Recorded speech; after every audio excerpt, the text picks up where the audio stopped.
ത്രിയേക ദൈവത്തിന് സ്തുതി. 2024 ജൂലൈ മാസം 7-ാം തീയതി സഭ ദശാംശ സമർപ്പണ ഞായറായി കൊണ്ടാടുന്ന ദിനം. ഗിവിംഗ് ഫ്രം ദ ഹാർട്ട്, മനഃപൂർവ്വമായി ദാനം ചെയ്യുക എന്നതാണ് ഈ ആഴ്ചത്തെ ചിന്താവിഷയം. ഈ ആഴ്ചത്തെ ധ്യാനങ്ങളിൽ പ്രത്യേകിച്ച് ഞായറാഴ്ചത്തെ പാഠഭാഗങ്ങൾ, സ്ലീഹ, ഏവൻഗുലിയൻ ഭാഗങ്ങളൊക്കെ ഈ വിഷയവുമായുള്ള ബന്ധത്തിലാണ് നമ്മൾ ധ്യാനിക്കുന്നത്.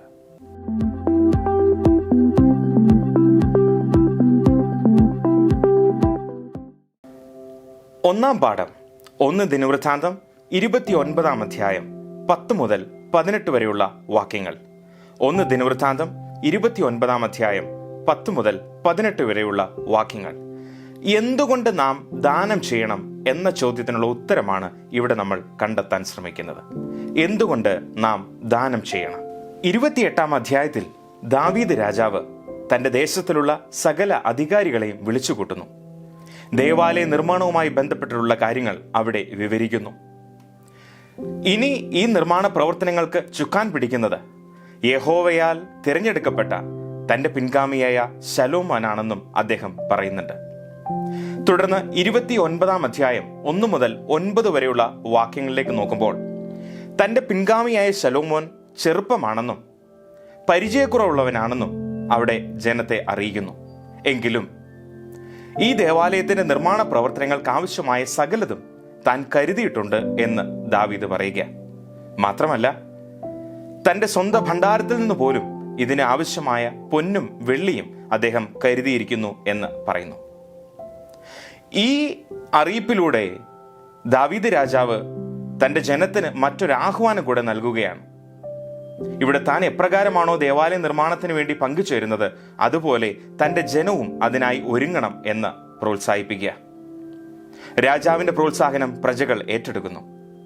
അവരും ദാവീദിനെ പോലെ തങ്ങളാൽ കഴിയുന്ന വിധം ഈ ദേവാലയ നിർമ്മാണത്തിന്റെ പ്രവർത്തനങ്ങളിൽ പങ്കുചേരാനായിട്ട് ഒരുങ്ങുകയാണ്. വാക്യം 10 മുതൽ 18 വരെയുള്ള ഭാഗത്ത് ദാവീദ് രാജാവ് യഹോവയെ മഹത്വപ്പെടുത്തുന്നു. മാത്രമല്ല, അവിടെ യഹോവയോട് പ്രാർത്ഥിക്കുന്നതായിട്ടും കാണാൻ സാധിക്കുന്നു. യേശു കർത്താവ് തന്റെ ശിഷ്യന്മാരെ പഠിപ്പിച്ച പ്രാർത്ഥനയുടെ ഒരു മാതൃകയായി ഈ പ്രാർത്ഥനയെ നമുക്ക് മനസ്സിലാക്കാനായിട്ട് സാധിക്കും. അതിനൊടുവിലായി ദാവീദ് തന്നോട് തന്നെ ഒരു ചോദ്യം ചോദിക്കുകയാണ്.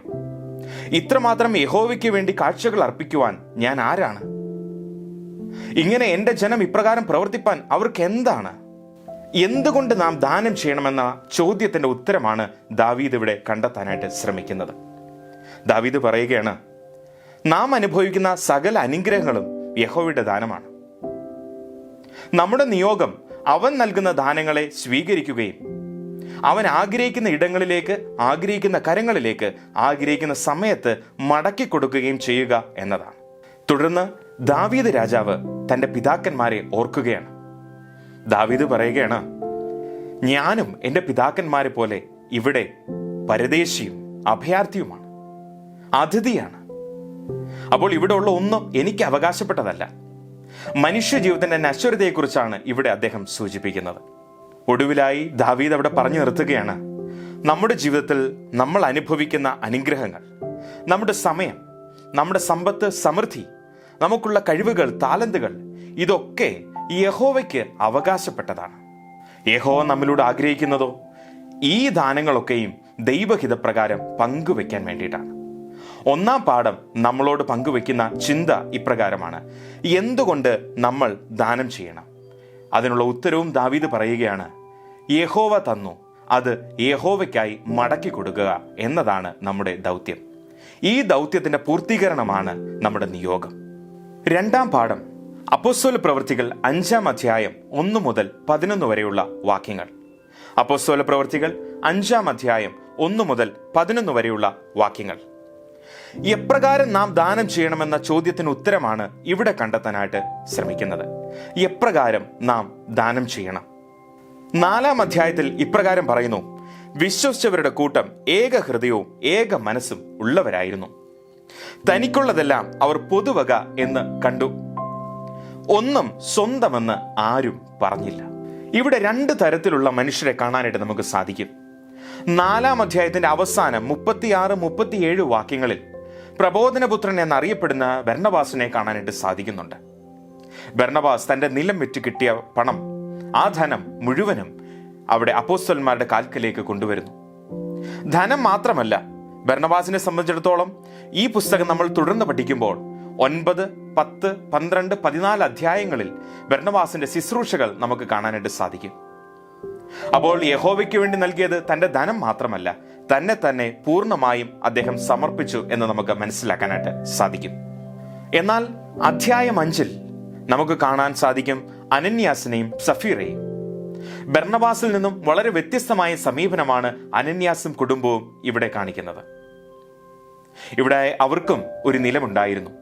അവരത് വിട്ട് കിട്ടിയതിൽ നിന്നും ഒരു ഭാഗം മാറ്റിവെച്ചു. മിച്ചമുള്ളത് അപ്പോസ്തലന്മാരുടെ അരികിലേക്ക് കൊണ്ടുവന്നു. ഇത് മനസ്സിലാക്കിയ പത്രോസ് അനന്യാസിനോട് പറയുകയാണ്, അനന്യാസേ, നീ വ്യാജം ചെയ്തത് മനുഷ്യനോടല്ല, ദൈവത്തോടത്രേ. ഇവിടെ നമ്മളോട് ഒരു ചോദ്യമുണ്ട്. നമ്മൾ ഇവിടെ ആരെയാണ് പിന്തുടരുന്നത്? തന്നെ പൂർണ്ണമായി സമർപ്പിച്ച ബർന്നബാസിനെയോ അതോ യഹോവയുടെ മുൻപാകെ വ്യാജം കാണിച്ച അനന്യാസിനെയോ? നാം എപ്രകാരം ദാനം ചെയ്യണമെന്നുള്ള ചോദ്യത്തിനുള്ള ഉത്തരം ബർന്നബാസ് തന്റെ ജീവിതത്തിലൂടെ ഇവിടെ വരച്ചു കാട്ടുകയാണ്. നമ്മുടെ ജീവിതത്തിലും ഈ മാതൃക തുടരാൻ നമുക്ക് സാധിക്കണം. ശ്ലീഹ ആയി വായിക്കുന്ന ഭാഗം അപ്പോസ്തലനായ പൗലോസ് ഫിലിപ്പിയർക്ക് എഴുതിയ ലേഖനം 4-ാം അധ്യായം 10 മുതൽ 20 വരെയുള്ള വാക്യങ്ങളാണ്. ഫിലിപ്പിയർ 4:10 മുതൽ 20 വരെ. ഈ ഭാഗം നമ്മോട് ചോദിക്കുന്ന ഒരു ചോദ്യം, എപ്പോഴാണ് നമ്മൾ ദാനം ചെയ്യേണ്ടത്? പ്രസ്തുത വേദഭാഗത്ത് പൗലോസ് അപ്പോസ്തലൻ തന്റെ ശുശ്രൂഷ ഇടങ്ങളിൽ തന്റെ കഷ്ടതകളുടെ നടുവിൽ തന്നെ കരുതിയ ഫിലിപ്പിയ സഭയെ ഓർക്കുകയും ഫിലിപ്പിയ സഭയോട് നന്ദി കരേറ്റുന്ന അനുഭവമാണ് ഇവിടെ നമുക്ക് കാണാൻ സാധിക്കുന്നത്. അപ്പോസ്തലൻ പറയുകയാണ്, എന്നെ ശക്തനാക്കുന്നവൻ മുഖാന്തരം ഞാൻ സകലത്തിലും മതിയായവനാണ്. എങ്കിലും എന്റെ കഷ്ടതകളുടെ നടുവിൽ ഫിലിപ്പിയ സഭ എന്നും എന്നോടൊപ്പം ഉണ്ടായിരുന്നു. ഞാൻ മക്കദോനിയയിലായിരുന്നപ്പോഴും തെസ്സലോനിക്കയിലായിരുന്നപ്പോഴും എന്റെ പ്രയാസങ്ങളുടെ നടുവിൽ ഫിലിപ്പിയ സഭ എന്നോടൊപ്പം ഉണ്ടായിരുന്നു. ഇങ്ങനെ ഫിലിപ്പിയ സഭ വലിയ ഒരു മാതൃക നമ്മുടെ മുമ്പിൽ വരച്ചു കാട്ടുന്നുണ്ട്. മർത്തോമ സഭയുടെ ചരിത്രം പഠിക്കുമ്പോഴും നമുക്ക് മനസ്സിലാക്കാൻ സാധിക്കും, ഇന്നായിരിക്കുന്ന ഈ സഭ ഇപ്രകാരം വളർന്നത്, ഇപ്രകാരം അനേകരുടെ നടുവിലേക്ക് ഈ സുവിശേഷം എത്തിയത് അനേകം മാതാപിതാക്കളുടെ സ്നേഹവും കരുതലും കൊണ്ടാണ്. എപ്പോഴാണ് നമ്മൾ ദാനം ചെയ്യേണ്ടത്? ഈ ചോദ്യത്തിന് ഉത്തരം ഫിലിപ്പിയ സഭ നമ്മോട് പറയുകയാണ്. എപ്പോഴൊക്കെയാണോ നിന്റെ സഹജീവിക്ക് ഒരാവശ്യം വരുന്നത്, ആ ഇടങ്ങളിൽ ആ സമയത്ത് പ്രവർത്തിപ്പാനായിട്ട് നമുക്കിടയാകണം. നമ്മുടെ സൗകര്യത്തിനോ നമ്മുടെ സമയത്തിനോ അല്ല, മറിച്ച് നമ്മുടെ സഹജീവിക്ക് എപ്പോഴാണോ ഒരാവശ്യമുണ്ടാകുന്നത് ആ സമയത്ത് അവനോടൊപ്പമായിരിക്കാൻ നമുക്ക് സാധിക്കണമെന്ന് ഫിലിപ്പിയ സഭ നമ്മോട് പറയുകയാണ്. ഏവൻകുലിയൻ ഭാഗമായി നാം ഇന്ന് ധ്യാനിക്കുന്നത് വിശുദ്ധ ലൂക്കോസ് എഴുതിയ സുവിശേഷം 16-ാം അധ്യായം 19 മുതൽ 31 വരെയുള്ള വാക്യങ്ങളാണ്. വിശുദ്ധ ലൂക്കോസ് എഴുതിയ സുവിശേഷം 16-ാം അധ്യായം 19 മുതൽ 31 വരെയുള്ള വാക്യങ്ങൾ. നാം എന്താണ് ദാനം ചെയ്യേണ്ടത് എന്നാണ് ഈ ഭാഗം നമ്മളോട് പറയുന്നത്. നമ്മൾ എന്താണ് യഹോവയ്ക്കായി ദാനം ചെയ്യേണ്ടത്? ഈ ഭാഗത്ത് 2 വ്യക്തികളെ കാണാൻ സാധിക്കും. അവിടെ യേശു കർത്താവ് ശിഷ്യന്മാരോട് പറയുന്ന ഉപമയിൽ ധനികനായ ഒരു മനുഷ്യനും ദരിദ്രനായ ലാസറിനെയും കാണാനായിട്ട് സാധിക്കും. ഈ ഉപമയിലൂടെ 2 ചിന്തകളാണ് നമുക്ക് ധ്യാനിക്കാനുള്ളത്.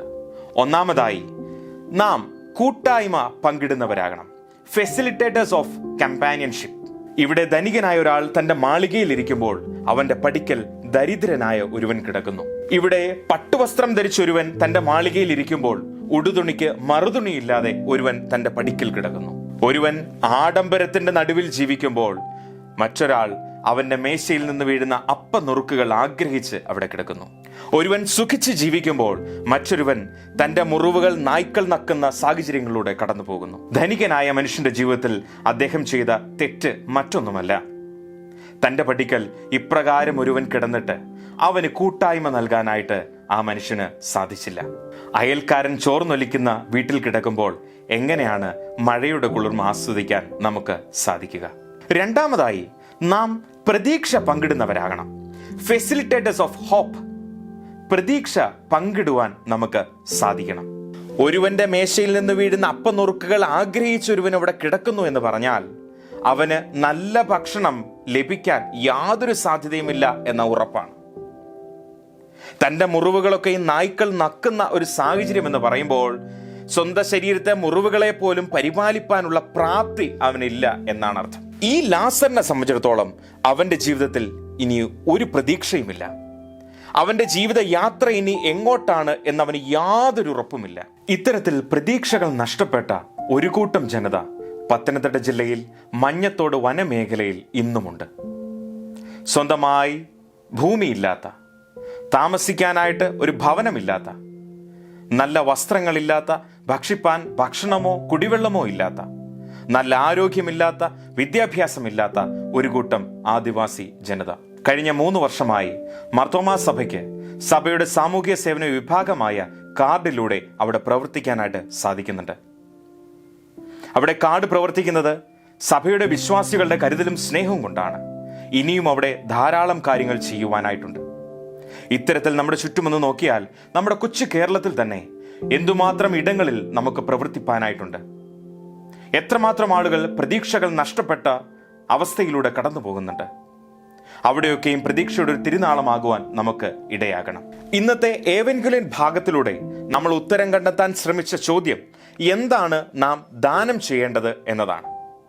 അതിൽ ഒന്നാമതായി ഒറ്റപ്പെട്ടു പോയവന് ഒപ്പം നിൽക്കാൻ നമുക്ക് സാധിക്കണം എന്നാണ്.